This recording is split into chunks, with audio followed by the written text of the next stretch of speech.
Los niños pasan a su salón. Hoy no van a tener clase normal, ¿verdad? Igualmente nosotros hoy hacemos un alto, una pausa a nuestro estudio para recordarnos a nosotros mismos lo que la Biblia dice, que los niños son importantes para Dios. Nuestros hermanos del Ministerio de Eventos y del Ministerio de Imagen le echaron muchas ganas, trabajaron arduamente para que el día de hoy los niños puedan percibir que no es un día normal, ¿verdad? No es un domingo como los demás.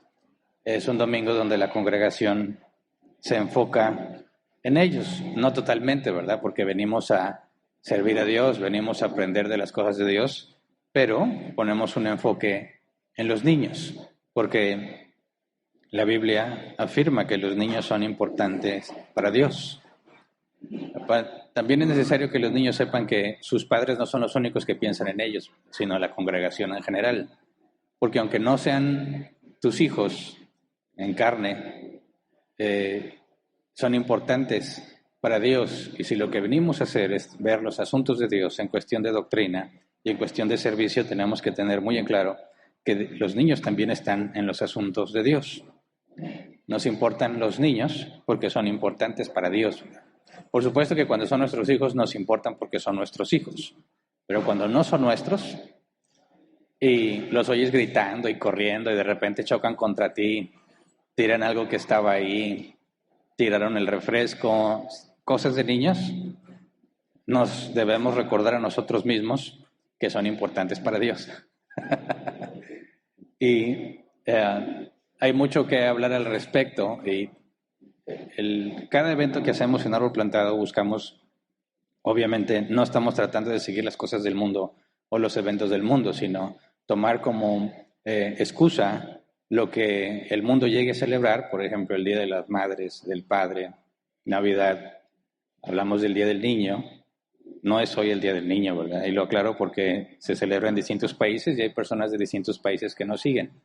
Hoy no es el Día del Niño en México, es hasta el 30 de abril. Pero nosotros nos anticipamos para festejarlo y analizar, según la Escritura, por qué los niños son importantes para Dios y analizar lo que nosotros estamos haciendo como congregación y en lo individual al respecto de lo que Jesús dijo. Porque es un asunto serio lo que Jesús dijo con respecto a los niños. Entonces, el día de hoy vamos a estudiar cada evento que hacemos, le damos un enfoque bíblico. Cada evento debe tener un pasaje bíblico usado como base, punto de referencia. Obviamente no se ve en la cámara, pero los que estamos aquí localmente pueden ver que lo que se decoró tiene referencia a un versículo en particular. Vamos a leer ese versículo, Mateo 19:14. Jesús dijo, dejen que los niños vengan a mí, no se lo impidan, porque el reino de los cielos es de quienes son como ellos. Más adelante, los que estamos aquí tendremos oportunidad de tomarnos una foto con los niños, con tu familia, y ahí va a salir el versículo atrás, ¿verdad? Y la ambientación y la decoración tiene que ver con eso precisamente que Jesús dijo, y eso es lo que vamos a estudiar el día de hoy. Así que así como estamos, vamos a orar antes de empezar a estudiar. Dios mío, te damos muchas gracias porque tu palabra dice que tú tienes control sobre todas las cosas. Este día estaba planeado por ti, está bajo tu control.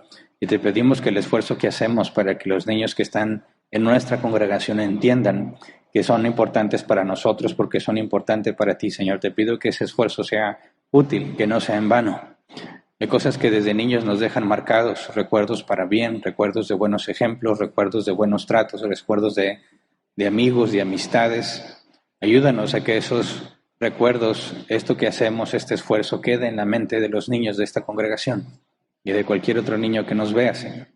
Que ellos puedan entender cuál es el propósito de lo que hacemos. Sabemos que es muy limitado todavía, pero para ti nada es imposible. Ayúdanos como padres, como miembros de esta congregación a entender la importancia de los niños por medio de lo que vamos a estudiar, de manera que lo que hagamos sea para tu gloria, sabiendo que también tiene influencia sobre los niños. Ayúdanos, te lo rogamos en el nombre de Jesús.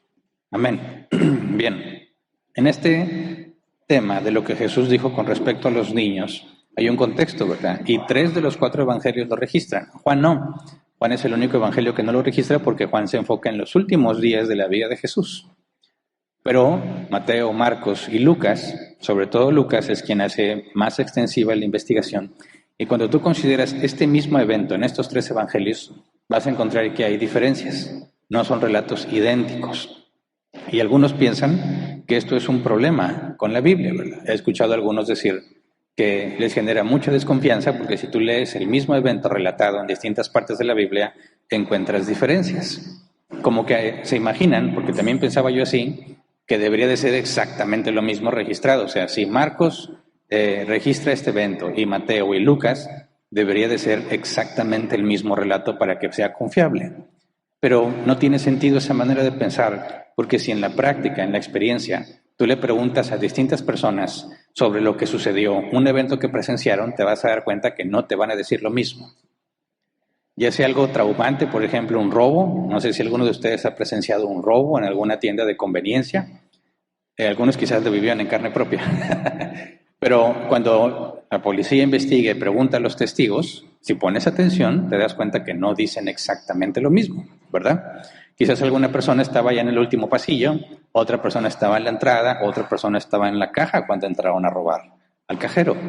Y si tú les preguntas, vas a darte cuenta que embonan las cosas. Oye, sí, alguno te va a decir, el que estaba en la entrada, yo vi que entraron a robar. Y no te dan mucho detalle. Se fueron, amenazaron al cajero con un arma y se llevaron lo que había en la caja. Quizás el que estaba en el último pasillo dijo, pues yo no vi nadie, no sé si había 1 o 2, pero yo escuché que la gente se asustó. Y quizás el que estaba en la caja va a decir, no, eran 3, porque yo alcancé a voltear hacia afuera y había otro.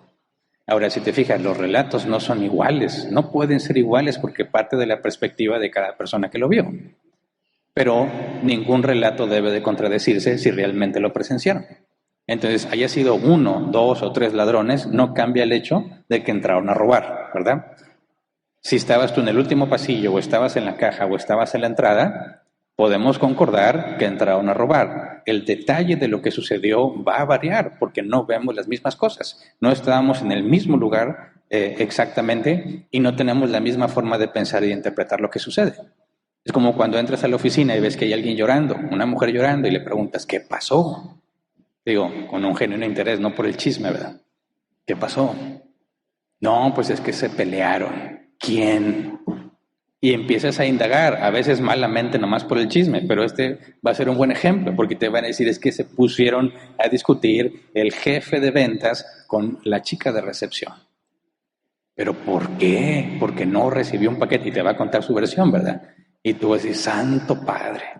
Y le preguntas, oye, ¿tú sabías que la chica de recepción estaba llorando? Sí, sí supe. ¿Por qué? Porque el jefe de ventas resulta que tenía una relación romántica con ella. Dices, órale, ya se cambió el asunto, pero ¿en qué te basas? No, yo no sé, pero me imagino, porque una vez los vi caminando juntos en el estacionamiento. Y ya se empiezan a hacer distintas versiones, ¿verdad? Algunas se pueden contradecir entre ellas y sabes que realmente no puede ser verdad algo que se contradice a sí mismo. Pero cuando tú escuchas distintos relatos, tú puedes complementar lo que sucedió, ¿verdad? Y determinar qué es lo que realmente pasó. En este caso particular, de lo que Jesús dice cuando le traían a los niños, dejen que los niños vengan a mí, no se lo impidan porque el reino de los cielos es de quienes son como ellos, tenemos otras 2 versiones que agregan detalles, no contradicen el evento, pero nos agregan detalles que se complementan. Y hay que entender exactamente a qué se refiere Jesús porque eso implica una gran responsabilidad para nosotros como congregación. Y de eso se trata lo que venimos a recordar hoy. No nada más, sí, que vivan los niños y traemos payasitos y cosas así. No, lo que Jesús dijo tiene una profundidad bíblica muy importante. Que como iglesia, no nada más como padres, como iglesia debemos de comprender y debemos asegurarnos de que estamos haciendo la parte que nos corresponde. Así que hagamos este ejercicio. Vamos a comparar los 3 relatos en su contexto inmediato, para ver las diferencias y poder entender con más detalle qué fue lo que sucedió. Así que leo Mateo 19, desde el versículo 13 hasta el 15, el contexto inmediato, ¿verdad? Dice, llevaron unos niños a Jesús para que les impusiera las manos y orara por ellos, pero los discípulos reprendían a quienes los llevaban. Jesús dijo, dejen que los niños vengan a mí, no se lo impidan porque el reino de los cielos es de quienes son como ellos. Después de poner las manos sobre ellos, se fue de ahí. Ese es el relato de Mateo. ¿Quién era Mateo? Uno de los discípulos. Así que él estuvo allí, ¿verdad? Ahora vamos al relato de Marcos. Marcos 10, versículo 13 al 16. Dice, empezaron a llevarle niños a Jesús para que los tocara, pero los discípulos reprendían a quienes los llevaban. Cuando Jesús se dio cuenta, se indignó y dijo, dejen que los niños vengan a mí, no se lo impidan porque el reino de Dios es de quienes son como ellos. Les aseguro que el que no reciba el reino de Dios como un niño, de ninguna manera entrará en él. Y después de abrazarlos, los bendecía poniendo las manos sobre ellos. En esencia es lo mismo, pero nos da más datos, ¿verdad? Ahora, ¿quién era Marcos? Marcos no era un discípulo de Jesús. No sabemos si Marcos estuvo ahí, pero Marcos escribió las memorias de Pedro, discípulo de Jesús. Marcos también acompañó a Pablo y a Esteban en sus viajes misioneros, pero Pablo y Bernabé, a Esteban ya lo habían matado. Pablo y Bernabé en sus viajes. Ni Pablo ni Bernabé estuvieron en el ministerio terrenal de Cristo, pero lo que sabemos es que Marcos escribió las memorias de Pedro, así que tenemos la perspectiva de Pedro en el Evangelio de Marcos. Ahora vamos a Lucas. ¿Quién era Lucas?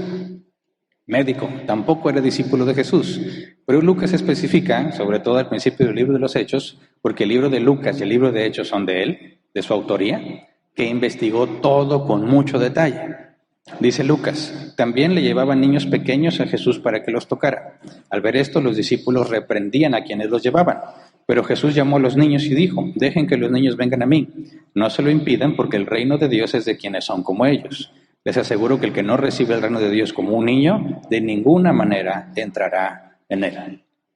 Entonces se parece más al relato de Marcos, pero agrega un detalle que Marcos no agregó. Entonces, al tomar las tres versiones podemos complementarlas. No hay contradicción en ellas. Y tenemos un detalle mayor de lo que sucedió, que si lo analizamos nos debe llevar a entender por qué Jesús deja en vergüenza a sus discípulos delante de toda la gente, ¿verdad? Y por qué Jesús dice que es tan importante saber que si no eres como un niño no puedes entrar al reino de los cielos. Porque luego hay muchas historias de que los niños son buenos y eso, y todo el que haya criado hijos sabe que por naturaleza no son buenos, ¿verdad? Tú no le enseñas a tu niño a pelear, se pelea solito, ¿verdad? No le importa qué hora de la madrugada es, si tiene hambre, llora como si lo estuvieran torturando. No tiene cuidado de si la mamá ha descansado o no ha descansado, si tiene ganas o no tiene ganas. El niño expresa sus necesidades y es más, el niño te dice la verdad cruelmente, ¿verdad? Sin mala intención, pero cuando tú estás tratando de disimular algo físicamente, los niños siempre lo resaltan. Yo me acuerdo una vez que tenía muy hinchada una parte de la cara y yo estaba así como que cuidaba mi ángulo para que nadie se diera cuenta. Y llega un niño y me dice, ¿por qué tienes la cara así? Delante de todos, ¿verdad? Ay, niño. Pues ya le explicas, no, pues es que mira, cosa que no querías tocar, pero el niño sí es. Por ejemplo, el niño le da risa a algo y lo dice, y se burla. Y quizás pueden dañar mucho incluso a los adultos cuando los niños se burlan. Tú tienes que enseñarle a un niño a hacer lo correcto, a saber cuándo hablar, cuándo no hablar. Tú no puedes, quien sea que haya tenido hijos y que tiene que criarlos, o aunque no sean tuyos, sabes que los niños no son buenos por naturaleza. Hay que enseñarles qué es lo correcto. Entonces, ¿de qué se trata lo que Jesús dice? De que tenemos que ser como niños para entrar al reino de los cielos. Hay que analizarlo con detalle, ¿verdad? Entonces, empecemos a analizar por partes, ¿verdad? Cuando dice Marcos y Lucas que la gente llevaba a los niños para que los tocara, pero Mateo especifica con más detalle para que les impusiera las manos y orara por ellos. Primero hay que notar que los niños no iban solos, ¿verdad? Alguien llevaba a esos niños. Y el objetivo es que pusiera las manos sobre ellos, que los tocara. ¿Por qué? Dice el comentario de Barnes, dice, era costumbre entre los judíos, cuando se buscaban bendiciones para otros en la oración, imponer las manos sobre la cabeza de la persona por la que se oraba, implicando una especie de consagración a Dios. También tenían mucha confianza en las oraciones de los hombres piadosos, creyendo que aquellos bendecidos por un hombre piadoso o un profeta serían felices. Y tenemos un ejemplo en Mateo 9:18. Dice, mientras les decía esto, un dirigente judío llegó y se arrodilló delante de él y dijo, mi hija acaba de morir, pero ven, pon tu mano sobre ella y vivirá. Entonces, existía este concepto que muchos cristianos tienen todavía, ¿verdad? Quieren que cuando alguien te dice, ora por mí, muchos están esperando que pongas la mano en la cabeza, pongas la mano en el hombro y que pongas a orar. ¿Por qué? ¿De dónde se sacaron esa idea? ¿Tiene que ser así? Si no lo haces así, ¿no funciona? Para empezar, el hecho de que tú ores no significa nada en sí mismo, ¿verdad? La Biblia especifica que tu oración se va a cumplir si y solo si es de acuerdo a la voluntad de Dios. Así que si tú pides algo a Dios y es contrario a su voluntad, no se te va a conceder, porque no es voluntad de Dios. Jamás se te va a ocurrir algo mejor que a Dios. Entonces, todo lo que sucede, ya sea que Dios haya intervenido para que sucediera o Dios ha permitido que suceda, tiene un propósito. Y cuando tú te pones a orar para pedirle a Dios algo que va en contra de sus propósitos, no se va a cumplir. Entonces, si tú te pones a orar por una persona y ese que le pongas la mano en la cabeza, en el hombro, le eches agua, aceite, lo que se te ocurra que hacen algunas personas, no hace la más mínima diferencia con respecto a lo que sucederá, porque solo se cumple tu petición si es de acuerdo a la voluntad de Dios. ¿Se entiende? Entonces, si alguien me pide a mí que ha sucedido, quiero que ores por mí, digo, bueno, ¿qué es lo que necesitas específicamente? No, pues que me vaya bien. No, entonces no necesitas que ore por ti, porque la Biblia dice todo obra para bien, para aquellos que conforme a su propósito han sido llamados. ¿Para qué quieres que yo ore? Y normalmente la gente se molesta. Pero ¿por qué jugarle el juego en algo que no tiene sentido? ¿Por qué engañarlo con respecto a la oración? No hay ninguna diferencia de que yo pida algo a que tú mismo se lo pidas a Dios, ¿verdad? Y algunas veces me han dicho, es que tú estás más cerca de Dios. Por supuesto que no. Todos somos igual de pecadores, ¿verdad? Todos necesitamos un Salvador. Y si tú eres un hijo de Dios, la Biblia afirma que el Espíritu Santo está en ti. Así que no puede haber alguien más cerca o más lejos de Dios si ha nacido de nuevo. No hace ninguna diferencia que yo ore por ti o que ore alguien más o que ores tú solo. Pero si tú dices, ¿sabes qué? Es que no puedo, necesito ayuda, te confieso mi problema. Ayúdame a pedir a Dios de acuerdo a su voluntad para que yo pueda avanzar. Ándale, así sí. ¿Cuál es el problema? ¿Qué dice la Biblia? Y voy a pedirle a Dios para que hagas eso. No que yo tenga un acceso especial a Dios para que te conceda algo, sino que la Biblia dice que llevemos las cargas los unos de los otros. Entonces puedo decirte, esto es lo que la Biblia dice. Esto es lo que debemos estar buscando a Dios en oración. Porque si la Biblia dice que vivas en santidad y que te apartes de lo malo, y tú le pides a Dios que te ayude a vivir en santidad y te apartes de lo malo, se va a cumplir. ¿Por qué? Porque esa es su voluntad. Así lo dice su palabra. Entonces, en el caso de los judíos que se acercan a Jesús, ven todo lo que Jesús hace. ¿Qué es lo que quieren? Le acercan a los niños para que los bendiga. Si tú vieses a Jesús en persona y tienes niños, ¿harías lo mismo? ¿Buscarías que Jesús, aquel que ya han visto, que resucita muertos, que le da la vista a los ciegos, que levanta y pone a andar a los paralíticos, ¿te gustaría que tu hijo, que Jesús orara por tu hijo? Por supuesto que a mí sí, porque es Jesús, ¿verdad? No cualquier individuo, porque es Jesús. Entonces la gente está tratando de llevar a los niños a Jesús para que ore por ellos y los bendiga, ¿verdad? ¿Y cuál es el problema? Dice, los discípulos reprendían a quienes los llevaban. Entonces imagínate que tú tienes tu niño, si lo tengo que llevar, tengo que pensar, más adelante tratamos de concluir de qué edades serían, ¿verdad? Pero si lo tengo que llevar para que Jesús ore por él, y tengo la intención de que Jesús ore por ellos, y sus discípulos, los que son cercanos a él, me dicen, no, ahorita no molestes, ¿cómo te sentirías? Habrá personas que van a decir, no, a mí no me van a maltratar, ¿verdad? Ultimadamente, quien quiera que Jesús ore por mis hijos, y se van ofendidos. Y hay quienes van a decir, no, es que tú no me vas a impedir llegar a Jesús, ¿verdad? Voy a hacer todo lo posible porque Jesús ore por mis hijos. Hay distintos tipos de personas y distintos tipos de reacciones. Pero son los discípulos los que están diciendo a la gente, no vengas a molestar ahorita.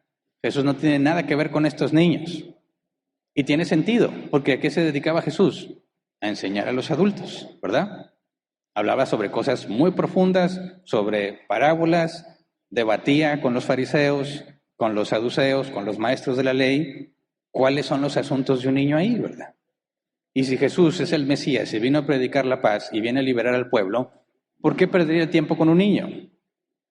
Entiendo la perspectiva, la posible perspectiva de un discípulo de Jesús, que le dice a las personas que llevan a los niños, no traigas a los niños, o sea, ¿cómo se te ocurre? Jesús tiene cosas más importantes que hacer.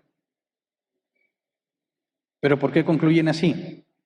No puedo partir nada más de mi imaginación y lo que yo creo, ¿verdad? Hay una referencia bíblica. Si tú analizas el contexto cultural, ¿cuál era el valor de un niño en aquel entonces? Tendrías que pensar también cuál era el valor de la mujer en aquel entonces, porque había una jerarquía, ¿verdad? El padre, la madre y los hijos. Las mujeres, por ejemplo, no tenían valor, el mismo valor que los hombres en cuanto a la sociedad. Las mujeres no podían dar testimonio en un asunto legal porque no eran confiables. Las mujeres no podían tener propiedades por sí mismas. Las mujeres, en ciertas condiciones, no podían recibir una herencia cuando sus padres morían. Los niños tenían menos derechos todavía. Los niños no valían absolutamente nada. No tenían valor. Eran considerados una bendición de parte de Dios, pero no aportaban nada a la casa. Eran vistos muchas veces como carga y no tenían ningún valor en la sociedad. Incluso, aun si una persona adinerada tenía trabajadores en su casa, el hijo del dueño no tenía privilegios. Vamos a Gálatas 4, versículo 1 al 3. Dice, en otras palabras, mientras el heredero es menor de edad, en nada se diferencia de un esclavo, a pesar de ser dueño de todo. Al contrario, está bajo el cuidado de tutores y administradores hasta la fecha fijada por su padre. Así también nosotros, cuando éramos menores, estábamos esclavizados por los principios de este mundo. Entonces, ni siquiera el hijo del dueño, siendo niño, tenía privilegios. No había distinción entre un niño, hijo del dueño, o un esclavo. Entonces podemos decir, no tenía valor. Los apóstoles, los discípulos, dirían, ¿qué tema hay entre Jesús y los niños, verdad? Dejemos que Jesús siga con las cosas importantes. No estés trayéndole a los niños, no molestes ahorita. ¿Se entiende? Ahora, el asunto es la reacción de Jesús. Porque cuando él se entera de que sus discípulos están haciendo eso, Marcos es el que especifica con detalle la situación de Jesús en lo personal. Marcos 10:14 dice, cuando Jesús se dio cuenta, se indignó. Es el único que registra este hecho. Las memorias de Pedro. Pedro es el que dice, y es Marcos el que escribe, cuando Jesús se dio cuenta, se indignó. ¿Qué significa indignarse? Según el griego que está ahí, es lamentarse mucho, por lo tanto, estar indignado. Indignación, Real Academia Española, enojo, ira o enfado vehemente contra una persona, contra sus actos. O sea, se enojó mucho, ¿verdad? Cuando Jesús se da cuenta de lo que están haciendo sus discípulos, se enojó mucho. Ahora, recuerden que la Escritura nos dice que Jesús es la imagen del Dios invisible, ¿verdad? Toda la plenitud está en Jesús, toda la plenitud de Dios está en Jesús. Cualquier cosa que hizo Jesús refleja cómo es el Padre. De manera que podemos afirmar que Dios se enojó mucho cuando los discípulos estaban poniéndole estorbos, impidiendo que los niños se acercaran a Jesús. Y seguimos con el versículo 14, dice, y dijo, dejen que los niños vengan a mí, no se lo impidan porque el reino de Dios es de quienes son como ellos. Cuando dice, dejen que los niños vengan a mí, los 3 evangelios nos dejan en claro eso exactamente, que los niños no iban por sí mismos. No era deseo del niño acercarse a Jesús. Era de los adultos que los llevaban. Quienes los llevaban eran los que tenían la intención de que Jesús orara por ellos. No el niño. El niño no estaba buscando acercarse para que oraran por él. Eran los que los llevaban, ¿verdad? Y cuando Jesús dice, no se lo impidan, la palabra impiden en griego es obstaculizar, estorbar o impedir. Entonces, ¿qué es lo que le molesta a Dios? Que le pongas obstáculos a aquel que quiere traer sus niños a Cristo. ¿Se entiende? No es un asunto de que tú le impides algo al niño, porque no era voluntad ni deseo del niño ir a Jesús. Eran quienes llevaban a los niños y les ponían obstáculos para que los niños no fueran a Jesús, para que no recibieran bendición de parte de Él. Y eso es lo que molestó a Dios, eso es lo que molestó a Jesús, lo indignó. No pongas obstáculo a nadie que quiera que los niños reciban bendición de parte de Dios. ¿Se entiende? Ahora, si lo tratamos de poner en nuestro tiempo, es imposible llevar los niños a Jesús, ¿verdad? La Biblia afirma, Jesús murió y resucitó y está a la diestra del Padre. No hay forma de llevar a los niños allá. No hay poder humano que pueda hacerlo. Entonces, esto es algo que solo pasaría en aquel entonces y ya no hay nadie que ponga obstáculos a esto, a este tipo de asuntos de personas que quieren llevar a los niños. ¿No? Por supuesto que sigue activo, sigue aplicando. ¿Por qué? Porque Jesús enseñó que Él mandó a otros en su nombre, ¿verdad? Los mandó a predicar el Evangelio a las naciones. Y Jesús dijo, quien los recibe a ustedes, me recibe a mí. Quien los rechaza a ustedes, me rechaza a mí. El apóstol Pablo dice que somos embajadores del reino. La Biblia dice que nosotros somos el cuerpo de Cristo, somos sus representantes. Por eso cuando los apóstoles, que Jesús les dio autoridad para hacer milagros, cuando hacían un milagro, siempre dejaban en claro el nombre de quien hacían el milagro. En el nombre de Jesús, levántate y anda. ¿Por qué en el nombre de Jesús? Es la manera en que dejaban claro que no lo hacen por ellos mismos, ni por su autoridad, ni por nada que esté en ellos mismos, sino por quien los envió. Eso significa hacer algo en el nombre de Jesús. No son palabras mágicas, no es una frase mágica como abracadabra para que las cosas sucedan. Porque tristemente algunos cristianos piensan que después de toda oración tienes que decir en el nombre de Jesús, si no, no se cumple. Una especie de abracadabra o ábrete sésamo. No, en el nombre de Jesús, en el contexto cultural, es lo mismo que si yo dijera, oye, yo vengo a darte este dinero porque me mandó aquella persona, ¿verdad? Cuando a alguien se le paga en una empresa y le pagan su sueldo, la persona que te depositó no dice, ahí te va una lana, para que veas que yo soy buena onda. No, no lo hace de él, no es su dinero. Lo hace en nombre de los dueños o del dueño de la empresa, con quien tienes el contrato, ¿verdad? Ahí está la parte que te corresponde, pero no puede ser a título personal porque no es dinero de él, es a nombre de la empresa.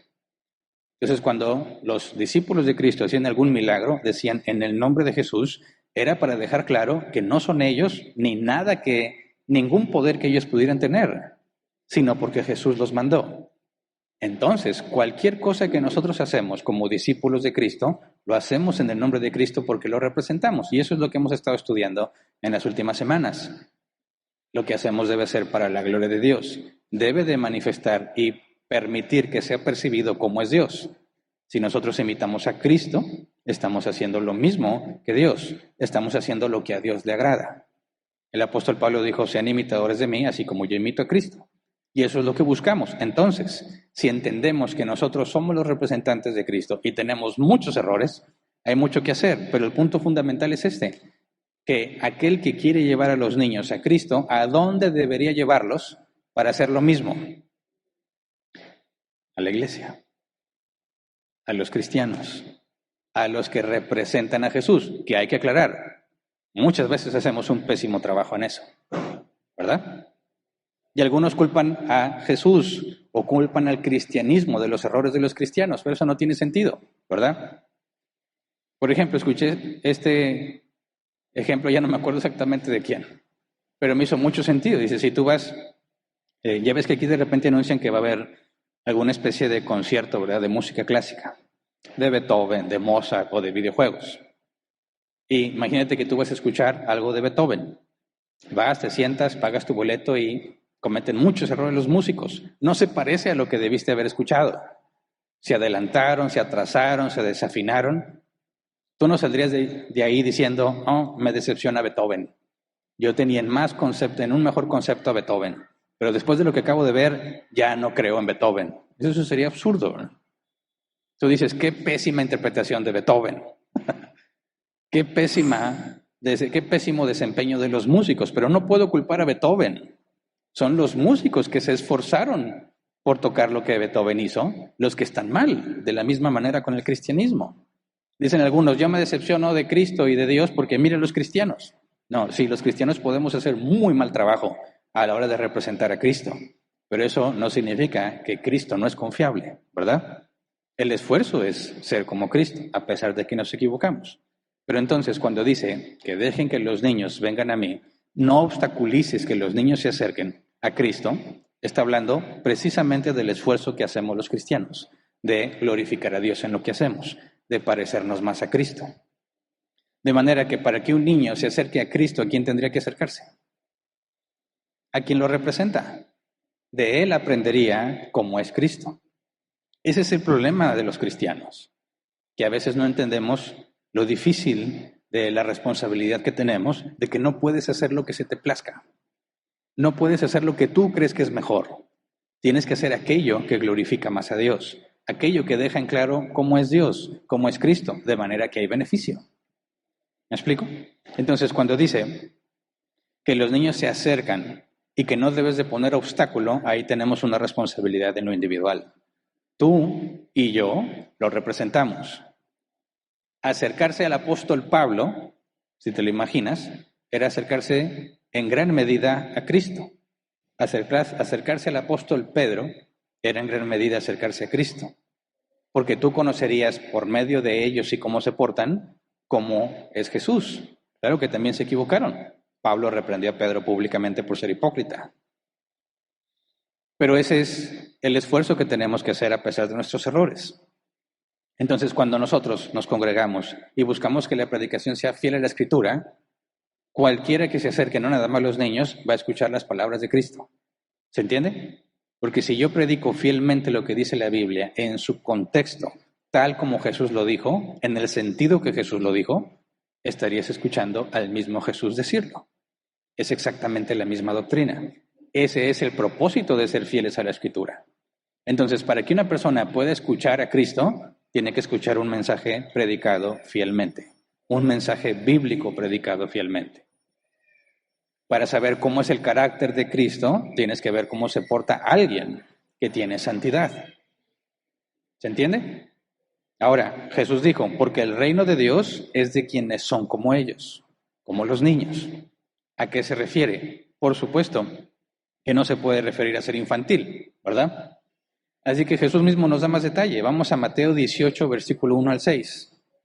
Mateo 18, 1 al 6. Dice, en ese momento los discípulos se acercaron a Jesús y preguntaron, ¿quién es el más importante en el reino de los cielos?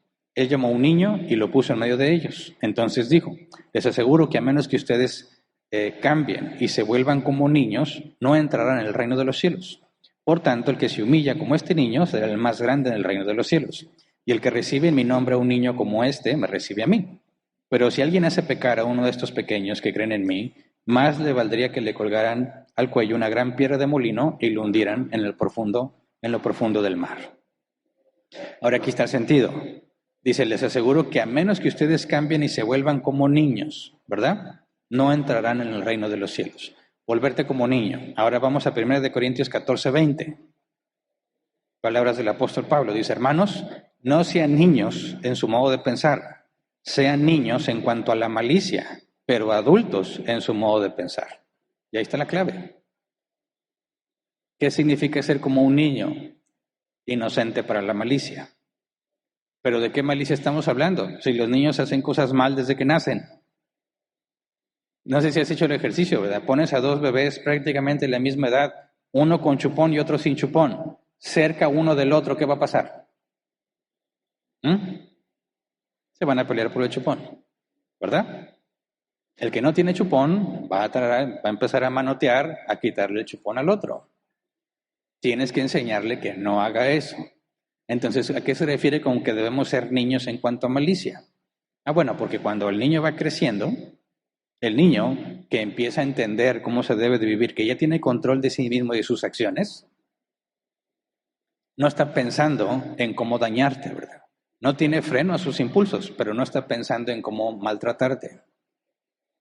No ha aprendido todavía cómo planear la maldad. Sus impulsos reflejan que no es bueno por naturaleza, pero no tiene la malicia para planear hacer algo malvado, ¿verdad? Y eso es lo que el apóstol Pablo dice, sé como un niño en cuanto a la malicia, pero adulto en tu modo de pensar. Entonces, reflexionemos un poco más sobre eso. El que tiene niños debe entenderlo. Y casi siempre yo me río de esas cosas cuando llega el ciclo escolar, empiezan a subir todas las mamás y los papás de los niños con su mochila, ¿verdad? La foto, ya a la escuela, y todos dicen mi niño hermoso. Todos. Y yo veo las fotos y digo, no, aquí algo está muy mal. Yo veo por un niño feo, pero para ellos son hermosos. Tan hermoso, mi hijo, y ves la foto y dices, ¡ay, Jesús! Dios tenga misericordia y le cambie la cara a este niño. Es decir, qué mal, ¿verdad? Es mi opinión personal, ¿verdad? Yo digo, mis hijos son hermosos. Y así dicen los demás de sus hijos. Pero la pregunta es, ¿por qué tu hijo? ¿Por qué amas a tu hijo? Yo sé que hay excepciones de personas que no aman a sus hijos, pero yo estoy hablando del sentido natural general del ser humano. ¿Por qué amas a tu hijo? Dicen, porque es mi hijo. Sí, pero ¿por qué? ¿Por qué? ¿Cuáles son las razones? Él no ha hecho nada para que lo ames, ¿verdad? Aún no nace y ya amas a tu hijo. ¿Por qué? No ha hecho nada para ganarse tu amor. Es más, ya todos te advirtieron de todo lo que ese niño te va a hacer.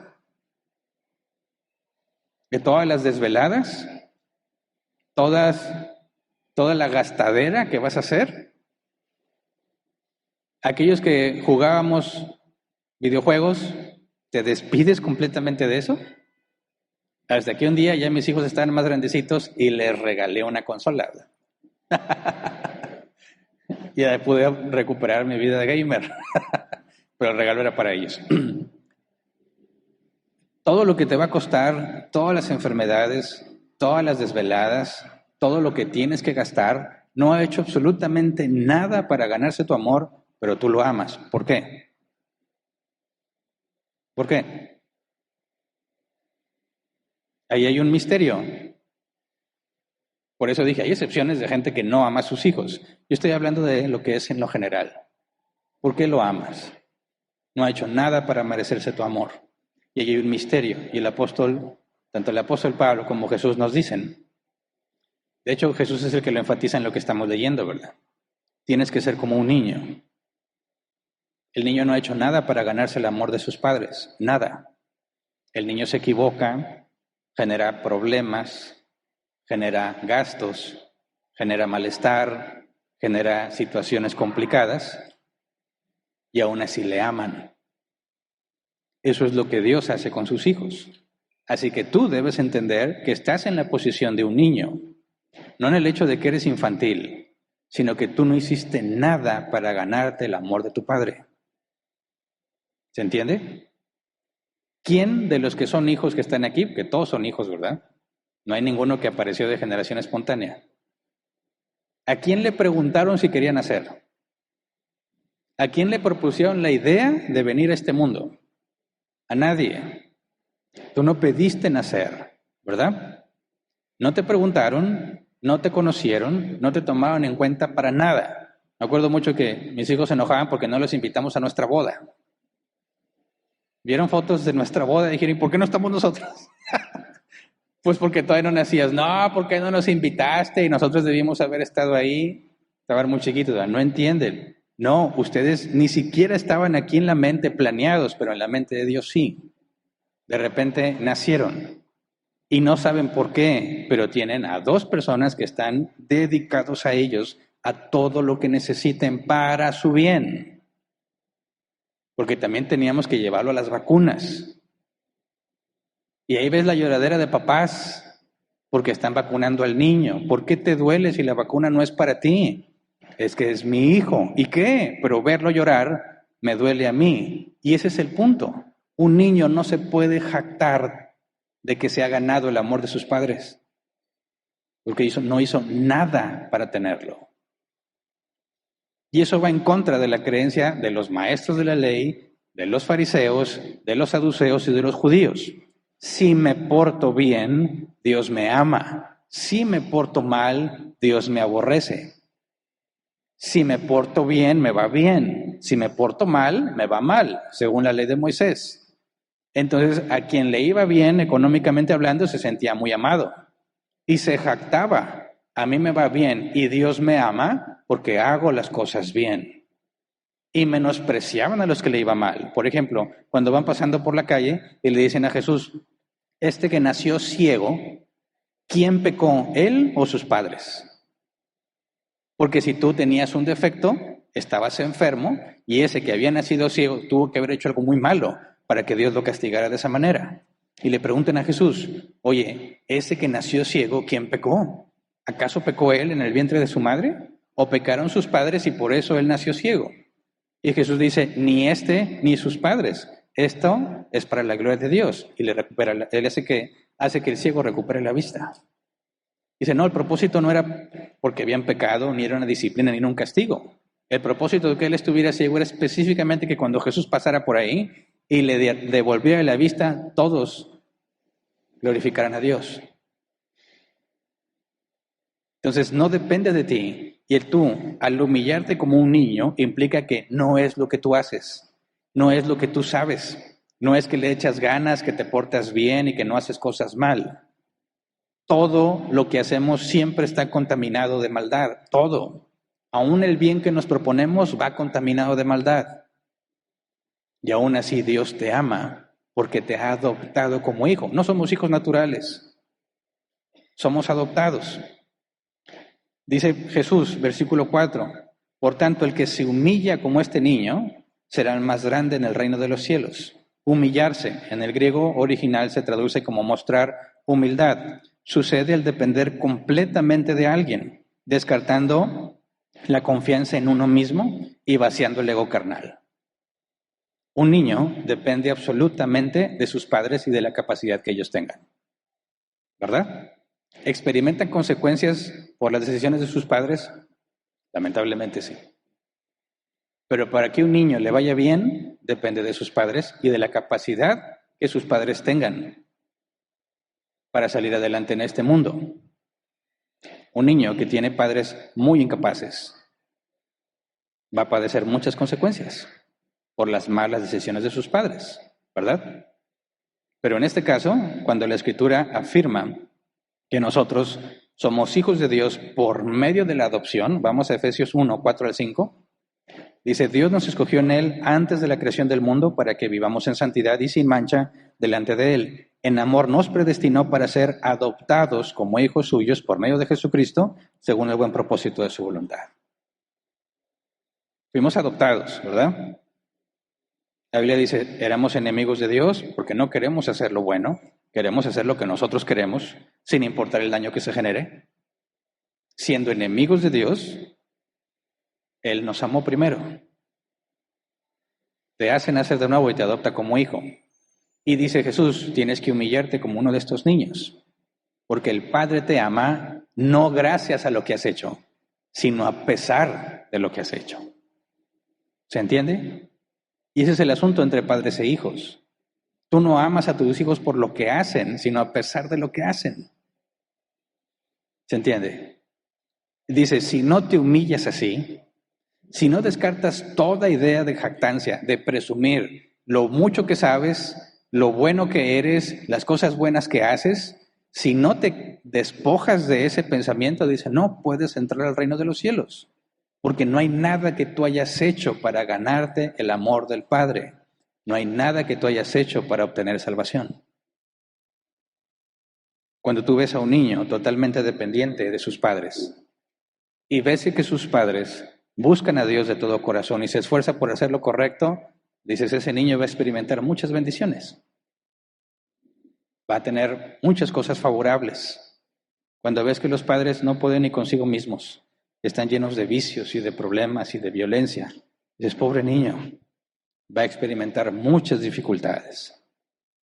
Pero la Biblia dice que somos adoptados, hijos de Dios, y Dios nunca falla, no hace nada equivocado, todo lo hace bien, de manera que podemos confiar en Él. Pero el asunto es que Jesús dijo, no le pongas obstáculos a los niños que son traídos a Cristo. Y nosotros muchas veces somos ese obstáculo. Porque cuando los papás vienen a la iglesia, tristemente, lo sé porque cuando yo tenía a mis niños chiquitos, siempre han estado en las cosas de la iglesia. Sí, y de hecho te pasa por la mente que vas a tener un tiempo de relax en la iglesia porque tus niños se meten a los salones. Y hay un poco de paz a escuchar, porque los niños son una gritadera siempre, siempre, siempre, siempre. Están gritando y están jugando y pasa el tiempo y tú piensas que eso es como una especie de castigo. Algo le hice a Dios para que me castigue de esta manera. ¿Por qué mis hijos son tan gritones? Pero tú después entiendes y dices, qué bueno que los oigo gritando y los veo corriendo y saltando y peleándose, porque significa que están sanos. Significa que tienen un lugar donde pueden ser ellos mismos. Qué triste sería ver un niño todo callado en la cama, débil, no puede gritar, no puede jugar. Pero escuchar hacerlos las cosas que los niños hacen, aunque el nivel de decibeles tiene que cambiar en tu capacidad, no sé si te diste cuenta de eso. Yo aprecio mucho el silencio cuando estoy cansado y cuando tienes niños pequeños no hay forma de que haya silencio a menos que estén dormidos. Pero para cuando ellos están dormidos tú ya no aguantas y te vas a acostar, ¿verdad? Pero entonces tu cuerpo se adapta y empiezas a soportar niveles de decibeles mayores, más que las personas que están a tu alrededor. Por eso, cuando yo veo, incluso aquí en la iglesia, yo no tengo problema en que los niños griten y corren. Y alguna vez ya me dijeron, ¿por qué no los callan? Porque son niños y están sanos. Y aquí deben de sentirse como en casa. ¿Sabes por qué? No pongas obstáculos a aquellos que quieren traer sus hijos a Cristo.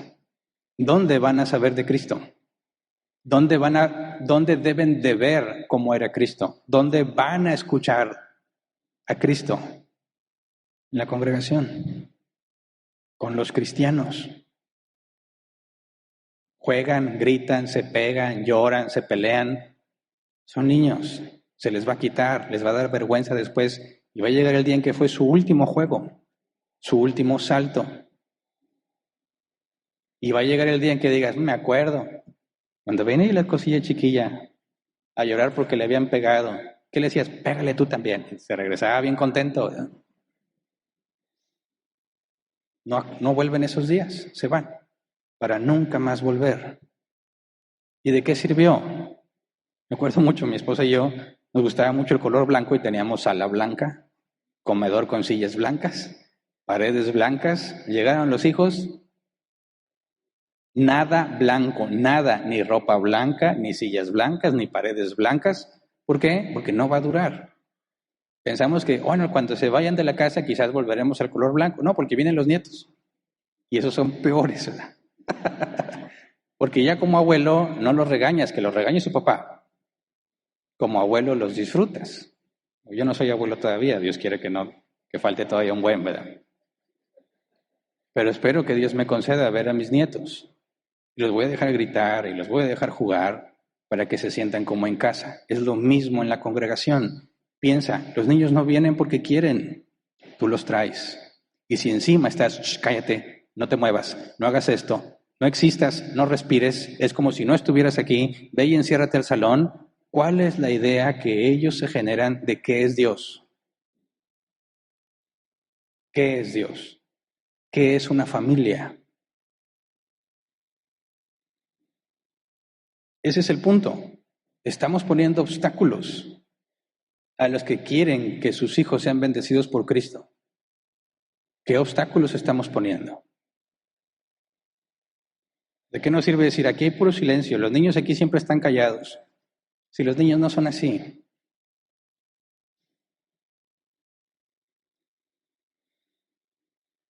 Marcos y Lucas agregan, les aseguro que el que no reciba el reino de Dios como un niño de ninguna manera entrará en él.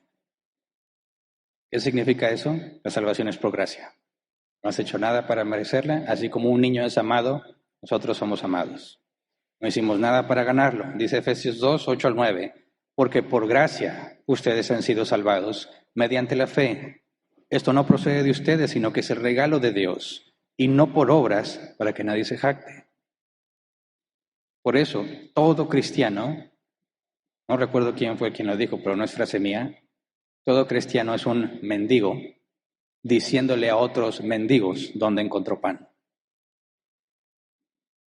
Es un indigente que le dice a otros indigentes dónde encontró pan.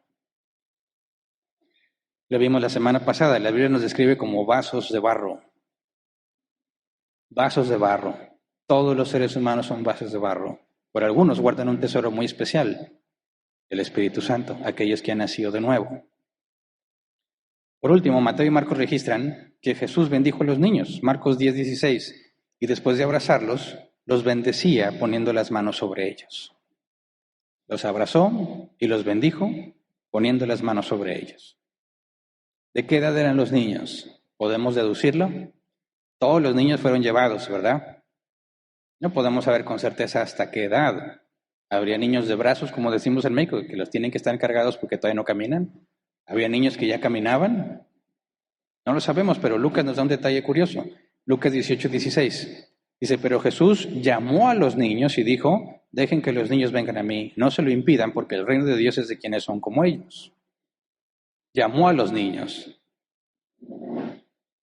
Entonces, no podemos descartar que había niños que le llevaron en brazos, ¿verdad? Y había otros niños que ya andaban corre y corre, y Jesús los llamó. De hecho, ese fue el ejemplo que leímos un capítulo antes en Marcos 9. ¿Quién es el más grande en el reino de los cielos? Y Jesús llamó a un niño y lo puso en medio de ellos. Ahí andaban los niños corre y corre también en el ministerio de Jesús. Y los discípulos ya, no los acerquen a los niños. Y Jesús se indigna. No pongas obstáculos para que los niños vengan a mí.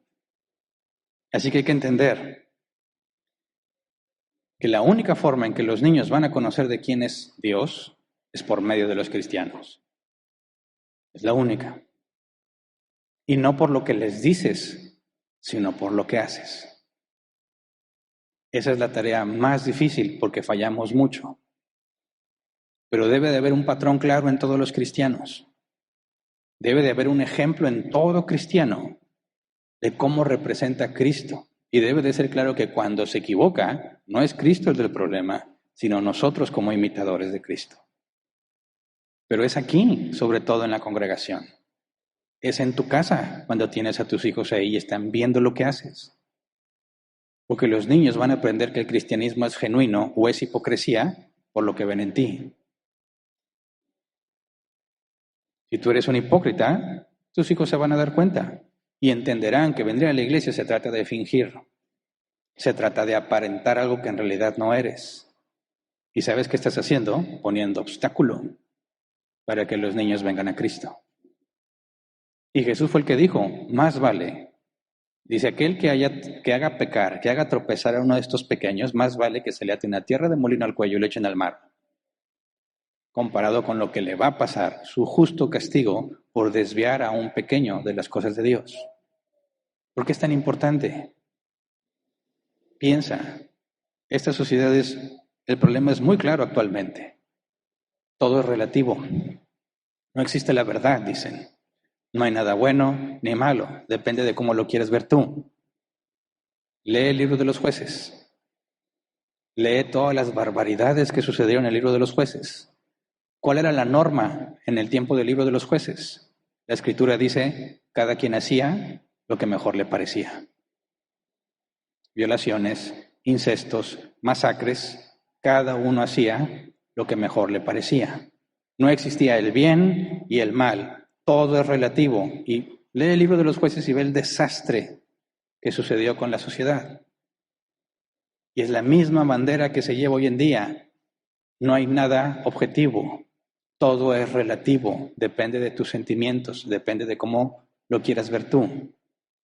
Se refutan a sí mismos cuando dicen, no existe la verdad absoluta. ¿Estás absolutamente seguro que eso es verdad?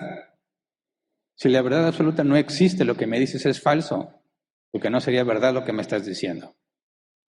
Pero no se dan cuenta de su error. Y tus hijos lo escuchan en las redes sociales, en los videos, hasta están en los dibujos animados. Cada vez hay un empuje más hacia los niños de decirle lo que importa es lo que tú sientes. Nadie te puede juzgar. Haz lo que tú quieras. Ese es el problema. Eso es lo peor que le puede pasar a un ser humano. Que Dios te diga lo que tú quieras. Lee Romanos capítulo 1. Por cuanto no quisieron tomar en cuenta a Dios, los entregó a sus razonamientos depravados para que hagan lo que no conviene. Eso es lo peor, cuando un hijo escucha a su padre decirle haz lo que tú quieras. No te voy a corregir, no te voy a decir nada, haz lo que tú quieras. Ese niño se va a destruir. Si no hay un norte claro, si no hay arriba y abajo, blanco y negro, entonces no existe los tonos, no existe la dirección, no existe nada. Y ese es el problema. Quizás dice alguno, oh, lo bueno que yo no tengo hijos. ¿Qué dice Efesios 2:19? Por tanto, ustedes ya no son extraños ni extranjeros, sino conciudadanos de los santos y miembros de la familia de Dios. Gálatas 6:10, por lo tanto, siempre que tengamos la oportunidad, hagamos bien a todos y en especial a los de la familia de la fe. Somos una familia. Y quizás no son tus hijos en la carne, pero son tu familia. Por eso los niños de esta congregación nos importan, aunque no sean tus hijos. Somos una familia y son importantes para Dios. No debes obstaculizar que los niños conozcan a Cristo, que escuchen a Cristo. Conoceréis la verdad, dijo Jesús, la verdad os hará libres. Tú no vas a estar en todo lugar para decirle a tu hijo eso está mal. No vas a poder advertirle a tu hijo que todo, sobre todo lo que escucha, no vas a poder decirle eso que estés escuchando no es cierto. Todos lo hablan con plena certeza. Te lo dicen como si fuese la verdad absoluta. Si tus hijos no han escuchado la verdad, no han escuchado a Cristo en la predicación fiel de la Escritura, no tienen punto de comparación y van a ser presas fáciles de cualquier cosa que les propongan. Pero si tus hijos escuchan de lo que es verdad y por qué, no es un cuento, como dicen, no es un cuento de viejitas que nos creemos. Es la única forma racional de explicar el universo. Es la única forma racional de explicar la justicia. No existe otra. Si tus hijos no entienden desde pequeños que hay bien y hay mal, que hay correcto e incorrecto, van a ser arrastrados por muchas cosas destructivas. Y créeme, se los vas a decir, y se los vas a decir, y se los vas a decir, y lo van a olvidar, y lo van a olvidar, y lo van a olvidar. Tienen que verlo todos los días. Tienen que verlo. Tú, en la congregación, tiene que verse. Esa es la norma. Eso es lo normal. Así es como se hacen las cosas. No van a entender mucho el por qué. Lo importante es que entiendan el deber ser. Cada vez encontrar familias unidas es más difícil.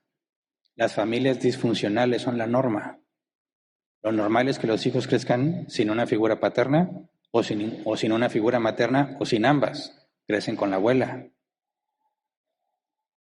No saben qué es una familia. No saben, no tienen idea, porque no lo viven. ¿Dónde lo van a aprender? Aquí. No porque lo voy a predicar, porque aquí van a ver cómo es una familia. ¿Se entiende? Niños no tienen la figura paterna. ¿Qué es un hombre? ¿Cómo es un hombre? Aquí lo van a encontrar, porque hay hombres de Dios. Igual con las mujeres. Aquí hay mujeres de Dios. ¿Sabes? Yo espero que llegue un día, escuché a un predicador decir, respondiendo a una pregunta que le hicieron, decían, ¿cómo le hacen ustedes para ayudar a los muchachos? Estaba hablando de adolescentes que no tienen figura paterna en su casa, que es lo más común. Él decía, bueno, cuando yo me entero que en la congregación hay alguien que no tiene esa figura paterna en su casa, yo me acerco con alguno de los hombres de la congregación y le digo, ayúdeme, invite a este muchacho a tu casa, que conviva con ustedes, que conviva con tus hijos, y así va a aprender que es un padre. ¿Se entiende? Está diciendo, ese hombre vive como la Biblia dice. Cualquier muchacho que vaya a su casa, que conviva con los de su casa, que conviva con sus hijos, va a entender cómo es un padre. ¿Por qué? Porque vive la vida cristiana como corresponde. Así es como se debería solucionar ese problema. ¿Qué pensarías si alguien, o si yo un día te llego a tu casa y te digo, a ver, tengo este caso y necesito que conozcan cómo es un hombre de verdad, así que por favor quiero que estés invitándolo a este muchacho a tu casa para que vea lo que es un hombre. ¿Estás listo? No un evento especial donde todos están esperando que llegue, no, a las cosas de día a día, lo común. Llegó la hora de la cena en la casa, bueno, siéntense a cenar, ¿qué es lo que va a ver si está en tu casa? Ahí debe de aprender que es un hombre. Está difícil, pero es la tarea de todos. Así es que como familia ayudamos a los niños a que conozcan a Cristo. Por eso en este día en particular queremos que los niños entiendan que a pesar de que ellos no piden venir, vienen porque nosotros venimos. Queremos que entiendan que este no es un lugar ajeno a ellos. No es un lugar que no es para ellos. Cristo es para todos. Y cuando tú los oigas gritando y corriendo y haciendo y pasando por un lado por otro y tumben la bolsa, acuérdate, así andaban con Jesús. Y cuando los discípulos estaban ahí, pues no molestes, Jesús se indignó. No les pongas obstáculo. Dejemos que los niños sean niños. Tampoco exageremos, papás. Hay que ponerles límites. Pero entendamos, aunque no sean tus hijos, somos una familia. Y lo que hagamos tiene que ser para la gloria de Dios. Nuestros hijos van a recibir mucha bendición si glorificamos a Dios en la casa y en la iglesia. Así que es responsabilidad de todos. No nada más los papás, que es un hermano mayor. Aquí debe de haber muchachos y muchachas que muestran cómo es un hermano mayor. ¿Se entiende? Así que vamos a ponernos de pie y vamos a orar.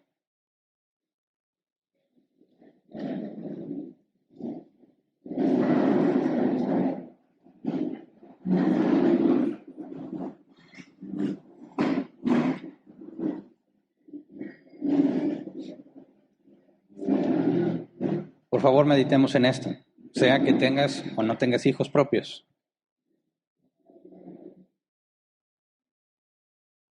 Todos, como congregación, compartimos la responsabilidad de los niños.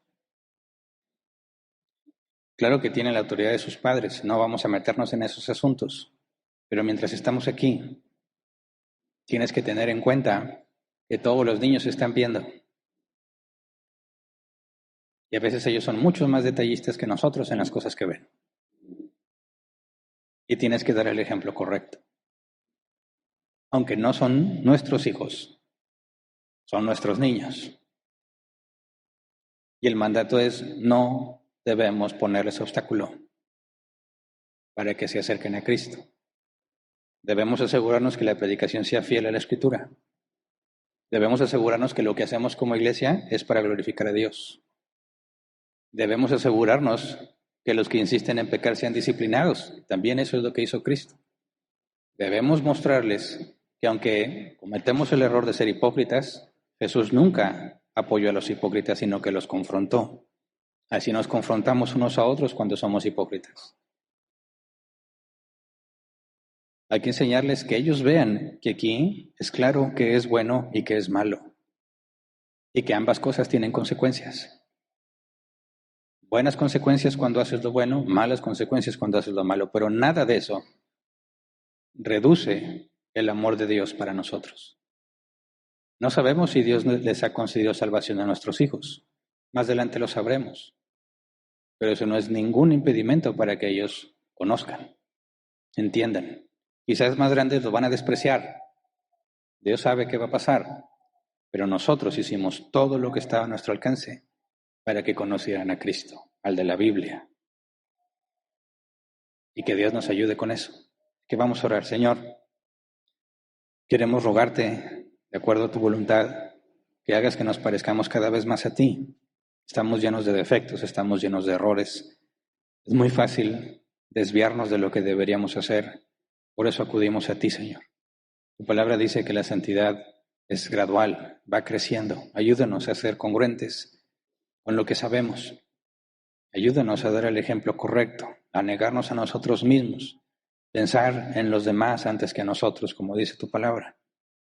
Ayúdanos a hacer lo que es correcto, Señor, independientemente de si sabemos que nos están viendo o no, para que toda oportunidad te glorifique, para que nuestros niños, conscientes o no, aprendan lo que es bueno y lo que es malo mientras están con nosotros, cuando están en su casa.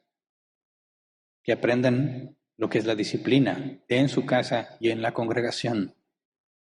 Que aprendan, Señor, que hay consecuencias para lo malo, también hay bendiciones para lo bueno.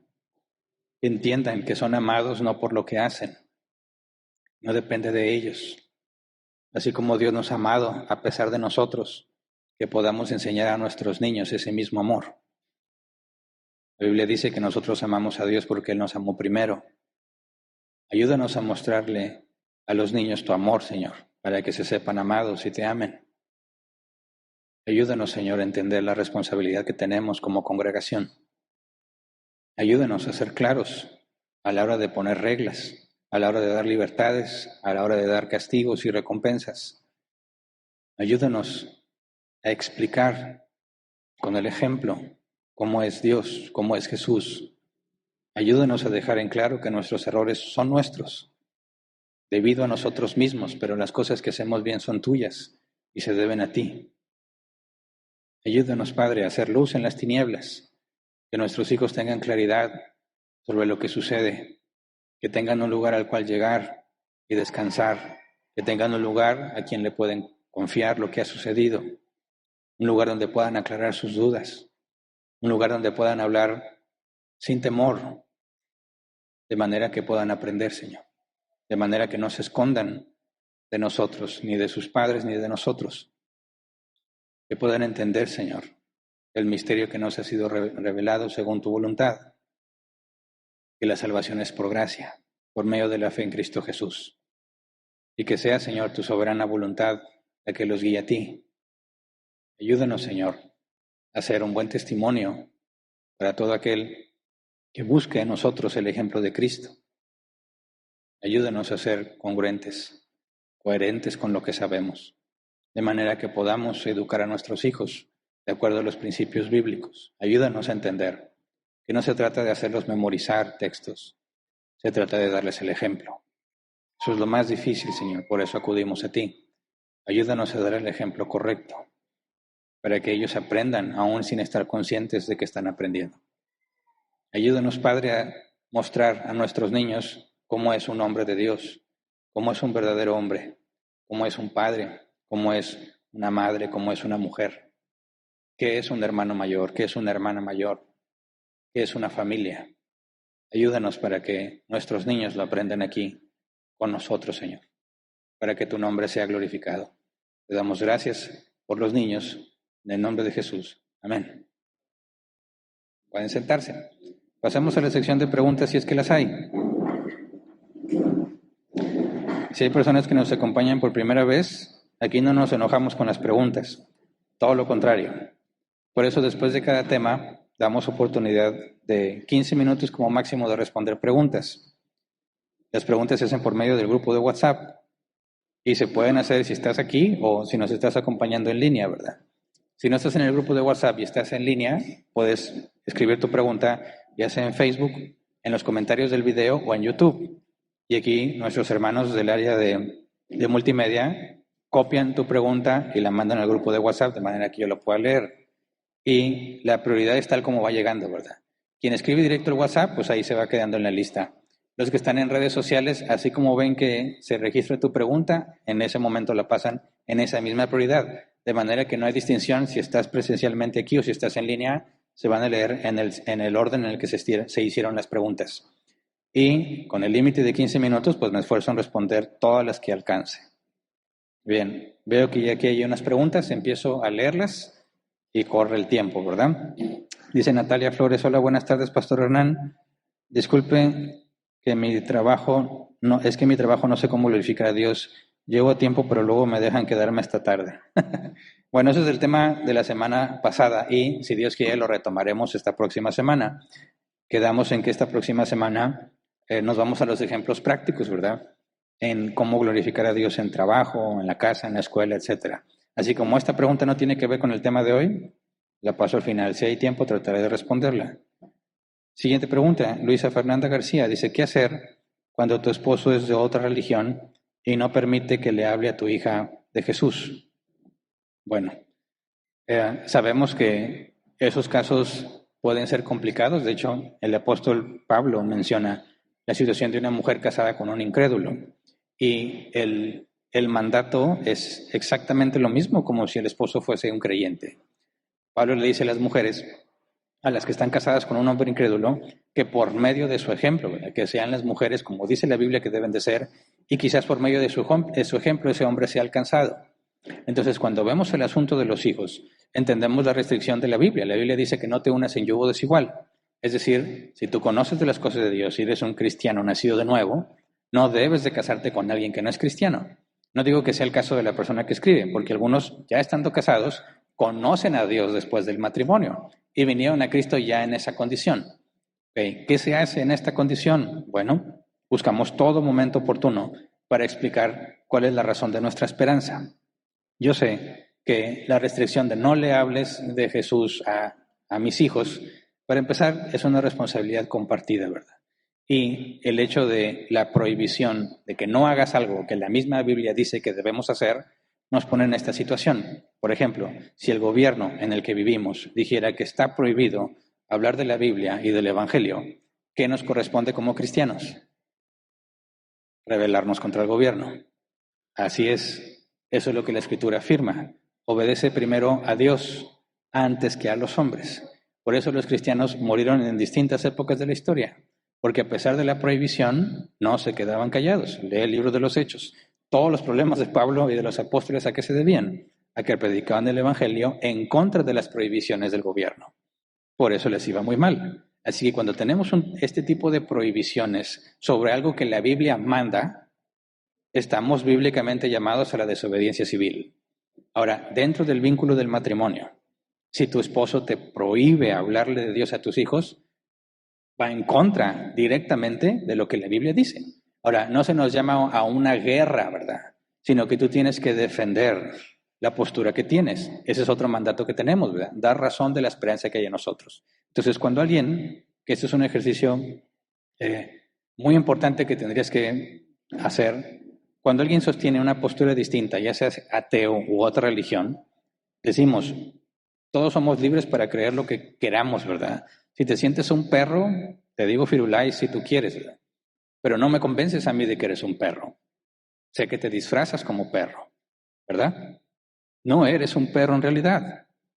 Respeto tu libertad para sentirte perro. Y si tienes la posición económica para ser como un perro y ni siquiera vas a trabajar, pues tú decides lo que hagas, lo que tú quieras con tu dinero. Pero ¿de qué me sirve creer algo si esto que creo no es razonable, ¿verdad? Siempre pongo el ejemplo de Santa Claus. Tú puedes tener 40 años y pensar que Santa Claus te va a traer un regalo y eres libre para creer en Santa Claus, pero ¿de qué te sirve creer en algo que no pasa la prueba de la lógica?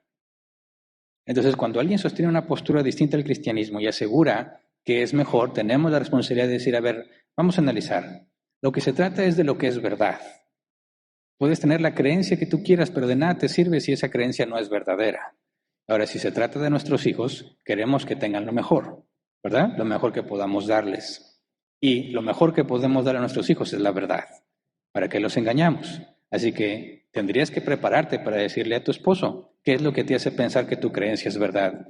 Y yo te digo lo que a mí me lleva a concluir que mi creencia es verdad. Y pongamos en la práctica qué es mejor para nuestros hijos.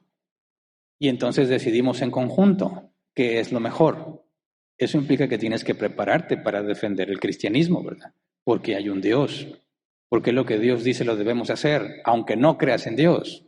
De hecho, toda civilización que se considere avanzada y ordenada tiene principios bíblicos en sus leyes. Cualquiera que diga que Dios no existe tiene un serio problema para demostrar cualquier cosa que afirme.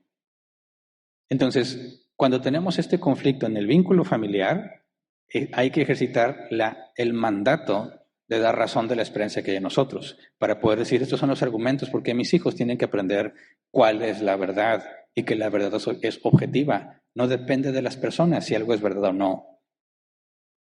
Y demostrar por qué es bueno para tus hijos. Ahora, fíjate bien, todo padre cristiano pasa por algo similar, porque decimos, no podemos imponerle el cristianismo a nuestros hijos, no estamos llamados a eso. No puedo decirle a mis hijos, tú vas a ser cristiano porque yo digo, no. Pero tenemos la responsabilidad de instruirles en las verdades bíblicas.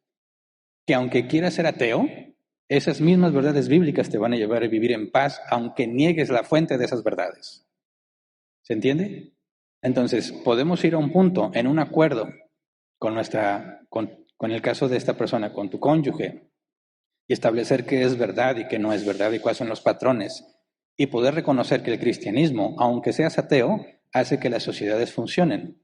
El verdadero cristianismo, porque hay tanta falsa doctrina que es incoherente, inconsistente, no pasa la prueba de la lógica, y por eso hay muchos ateos, porque lo único que han escuchado de la Biblia son falsas doctrinas.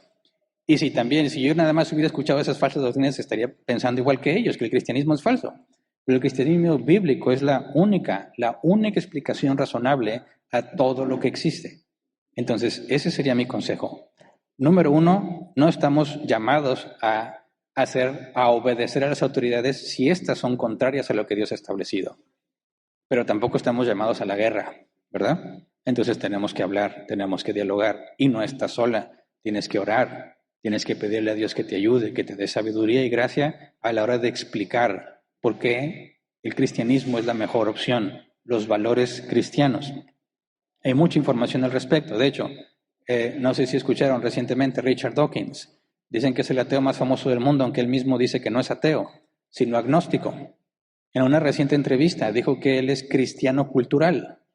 A la hora que se le preguntó sobre la situación en Europa y el crecimiento del Islam, él dijo que le preocupaba mucho, que él es un cristiano cultural, que él en una sociedad cristiana se siente como en casa y que él aprecia la belleza de las iglesias y de los coros. Dice, no creo en el cristianismo, pero prefiero vivir en un país cristiano que en un país musulmán.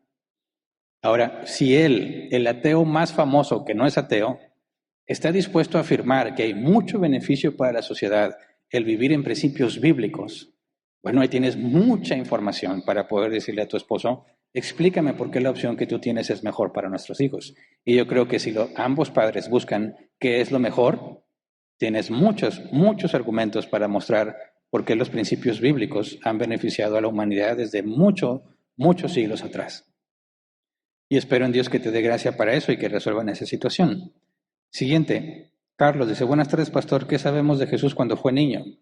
Tenemos muy poca información. Lo que se nos dice es que creció, ¿verdad?, en estatura, en gracia y en sabiduría, que tenía un conocimiento mucho más avanzado a la edad de 12 años, que los maestros de la ley se asombraban de lo que sabía. Se nos afirma que vivió sujeto a sus padres, o sea, que les obedeció en todo, y ya. Es prácticamente todo lo que sabemos de la Escritura. Pero no te preocupes, Dios consideró que no era necesario. Para cuestión de la salvación no era necesario saberlo, pero cuando lo veamos allá le preguntaremos. Siguiente, Francesca Caro. Buenas tardes, pastor. ¿Por qué el parecer una familia perfecta y que pareciera que toda la familia nacida de nuevo es un ejemplo a seguir, independientemente de que no sea con honestidad? No, la hipocresía nunca es un ejemplo a seguir, ¿verdad? Lo que pasa es que nosotros no vemos el corazón. Y cuando vemos a una familia aquí que parece muy cristiana, decimos, qué bien, ¿verdad? Qué bien les va. Incluso puedes pensar que es un buen ejemplo como familia, pero tú no sabes lo que pasa dentro de su casa, ¿verdad? Entonces, como seres humanos, Jesús lo advirtió, ¿verdad? Hay muchos que están con nosotros, pero no son de nosotros. El trigo y la cizaña crecen juntos. Hay personas que son muy buenas para la actuación. Nos convencen a todos de que son cristianos cuando en realidad no lo son. Entonces hay que tener mucho cuidado. Las apariencias engañan. Nosotros vemos con los ojos, podemos ser engañados fácilmente, pero Dios nadie lo puede engañar y las cosas saldrán a la luz. Entonces, cuando hay evidencia en una congregación de la hipocresía de una familia y la congregación no hace nada, la congregación misma está en problemas porque estamos llamados a confrontar el pecado. Ahí está el proceso en Mateo 18, 15 al 17. Entonces, no podemos decir, esos son hipócritas, no les hagas caso. No, porque si somos de la misma familia, debemos haber confrontado ese tema, ¿verdad? Y que se hagan las cosas que son correctas. No etiquetar a las personas como hipócritas, sino pasar por el proceso que Jesús dice. Confrontarlo en lo personal, si no hace caso con testigos y si no se tiene que decir a la iglesia, como una última oportunidad. Y si no se arrepiente, tendrán que ser excomunicados. Es decir, no hay ninguna instrucción bíblica de que mantengamos al hipócrita como es, sino que debe ser confrontado. Entonces, si tú conoces ese caso y no has hecho nada al respecto, eres cómplice de sus malas obras. Tienes que proceder como dice la Escritura. Siguiente, Gustavo Carrillo. Hermano, buenas tardes. ¿Cuándo me podría dar cuenta cuando Dios ya me entregó a mis deseos? ¿Qué hacer cuando aún mi papá no ha respondido al Evangelio? Mira,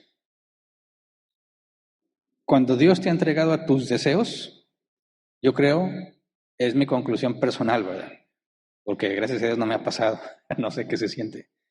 Pero si te fijas en el caso de Faraón, en el caso de los que menciona Romanos 1, aquel a quien Dios ya entregó en sus deseos no está consciente de que fue entregado a sus deseos, sino que ha adoptado el pecado como parte de su vida y lo ve natural, lo ve normal y lo ve aceptable. Por eso cuando Jesús dice, en aquel día me dirán, Señor, Señor, en tu nombre echamos fuera demonios, hicimos milagros, y Jesús les dirá, apártate de mí, hacedor de maldad, te revela que estaban engañados, ¿verdad? Ellos se sentían cristianos y al mismo tiempo Jesús les llama hacedores de maldad, es decir, aceptaron el pecado como parte de su vida y lo normalizaron, al grado de que ya no ven conflicto. Entregarte a tus deseos implica la satisfacción de hacer lo que tú quieres y te sientes muy bien cuando haces lo que tú quieres. Esa es la destrucción, que después viene la consecuencia. Entonces, alguien entregado a sus propios deseos es alguien que disfruta lo que hace, ha justificado el mal que hace y siente que por alguna extraña razón Dios lo ha aceptado como quiera. Y llegará el día en que recibirá esa terrible noticia y escuchará de la propia boca de Jesús, apártate de mí, hacedor de maldad. Ese es el caso de los que siguen congregándose a pesar de que Dios los entregó a sus deseos. El otro caso es cuando se apartan completamente de las cosas de Dios, ¿verdad? Se regresan al mundo como tal. No hay nada que los haga pensar que son cristianos porque no les interesa el cristianismo. Sabes que fueron desechados, en el sentido de estaban con nosotros pero no eran de nosotros, dice el apóstol Juan, y su salida sirvió para demostrar que no era de nosotros. Luego, ¿qué hacer cuando un papá no responde al evangelio? Pues mira, la salvación es individual, ¿verdad? Si nuestros padres no les interesan las cosas de Dios, nosotros tendríamos que hacer con un mayor esfuerzo aquello que es correcto a los ojos de Dios. Para empezar, dice que debemos someternos a nuestros padres, ¿verdad? Entonces, aplica en el mismo caso que las mujeres. Mujer casada con un incrédulo, dice, sujétate a tu marido. Haz las cosas correctas. Quizás ese sea el medio por el cual venga el conocimiento de Dios. En el caso de un hijo, aplica la misma regla.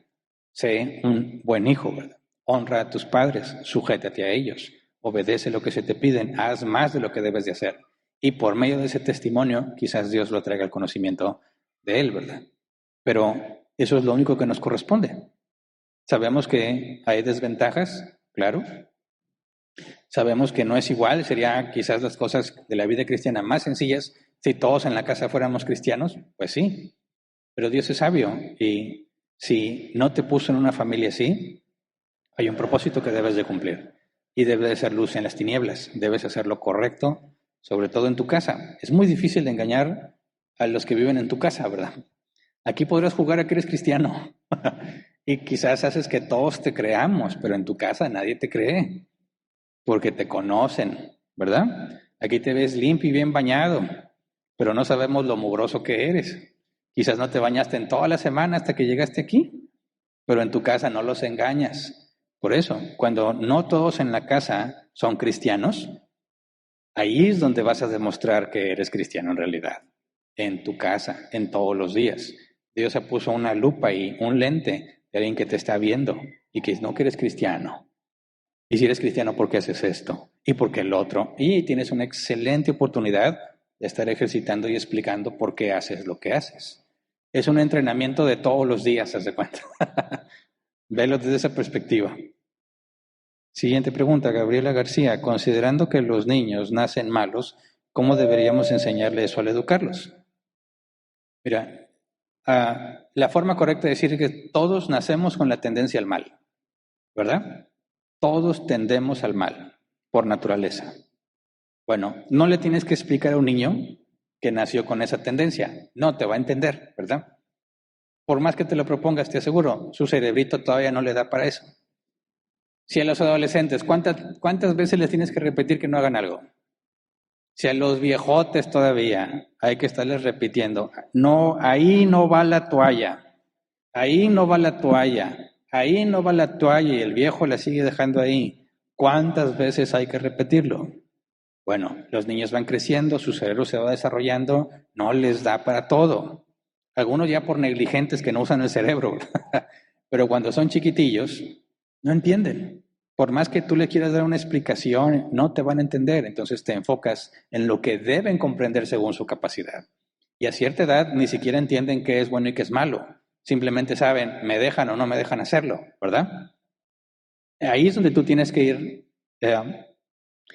buscando la manera en que el hijo entienda. Y todos los hijos son diferentes. Entonces tú puedes poner claramente cuando le dices al niño que no lo hagas, primero va a probar tus límites, ¿verdad? Si analizas con cuidado y te pones a pensar, ¿cuántas veces está tu niño enfrente delante de ti, está chiquitito, ¿verdad? Y le dices, no agarres esto. Y el niño se pone a ver lo que no debe de agarrar y luego te ve a ti, ¿verdad? Y luego como que estira la mano. No. Y luego otra vez, no. Y lo va a agarrar como quiera. Tu reacción le dice y le enseña cuál es la consecuencia de hacer aquello que no debería de hacer. Y parece tan trivial, pero es tan importante porque así siguen decidiendo. ¿Me explico? Ahí es donde aprendieron la consecuencia. Entonces, tienes que tener mucho cuidado en que hay muchas cosas que no le vas a poder explicar a tus hijos, pero tienes que asegurar que lo importante se le quede grabado. Me acuerdo mucho, uno de mis hijos le gustaba mucho, veía la flama en la estufa, corría a meter la mano. No, necio. Y la mano, es que dijimos, no funciona, no le puedes explicar, mira hijo, eso es energía pura. Y cuando tú acercas la mano a la energía pura, tu materia no va a entender. Te quemas, no le importa. Bueno, ¿sabes qué? A ver, véngase, mijo. Acerque la mano. Le acerca y no pasa nada. Acércala más y luego se quema. Jamás volvió a meter la mano al fuego. Claro que no le puse la mano que se quemara, ¿verdad? Pero lo dejas experimentar un poco la consecuencia de su acción. Aprende y ya no tienes que repetirle que no meta la mano ahí porque se le graba. Cada hijo es diferente y cada edad su capacidad mental es distinta. Tienes que buscar la manera de que te entienda. A veces la única forma de que te entienda es un regaño o un manazo. No le puedes explicar por qué. No puedes salir de la casa corriendo a la calle porque te van a atropellar. Él no entiende qué es atropellar. ¿Cómo le enseñas que no salga corriendo? Muchas veces tu cara dice todo. Sobre todo las mamás son más buenas en eso, ¿verdad? El niño se está portando mal y voltea a ver a la mamá y con una mirada entiende el concepto del infierno y el lago de fuego. Y aprende, algo estoy haciendo mal por la manera en que me ven. No entiende por qué. No sabe el estándar bíblico, no tiene esa información, pero sabe que algo anda mal al ver tu cara. De eso se trata de ser papá. Y te va a hacer pensar mucho en la manera en que Dios te ve a ti. Porque somos tan necios, somos tan negligentes, que tenemos que humillarnos y decir, soy como un niño. No importa cuántos años tienes en el Evangelio, no es nada de lo que tú haces, ¿verdad? Se acabó el tiempo de las preguntas. Avisos en línea, no hay, ¿verdad? Para no dejar pasar ningún aviso, ¿no? No, bien. Nosotros entonces despedimos la transmisión. Obviamente aquí todavía no se acaba el asunto. Falta el tema de los niños. Pero si Dios nos permite, la próxima semana retomamos el tema que teníamos estudiando sobre la gloria de Dios. Hasta la próxima semana, si Dios quiere.